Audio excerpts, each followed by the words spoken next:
First fry అయితే ready అయిపోయింది friends. ఇది కొంచెం చూడండి. ఇలా ఎంతమందికి బూరెలు చేయడం వచ్చో కామెంట్ బాక్స్లో కామెంట్ చేయండి. అలాగే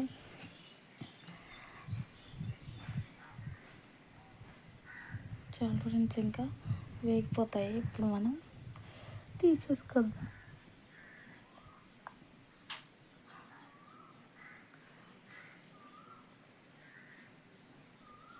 ఇప్పుడైతే ఈరోజు మేము మా అమ్మ వాళ్ళ ఇంటికి వచ్చాం కాబట్టి ఇక్కడ చేస్తున్నాం ఫ్రెండ్స్ బూరెలు. అమ్మవారికి నైవేద్యంగా పెట్టచ్చని ఫస్ట్ ఫ్రై అయితే రెడీ అయిపోయింది ఫ్రెండ్స్, తీసేసాము. ఇప్పుడు నెక్స్ట్ ఫ్రై కూడా వేసేసుకుంటాను. వేసేసుకున్నాను ఫ్రెండ్స్. వీడియోని చూసిన ప్రతి ఒక్కరూ షేర్, లైక్ అండ్ సబ్స్క్రైబ్ చేయండి ఫ్రెండ్స్. అలాగే నా వీడియోస్ ఎలా ఉంటున్నాయో కామెంట్స్లో తెలియచేయండి. ఇక ఫ్రెండ్స్ ఊర్లో అయితే రెడీ అయిపోయి ఇప్పుడు అమ్మవారికి పూజ చేసుకున్నాం, శుక్రవారం పూజ.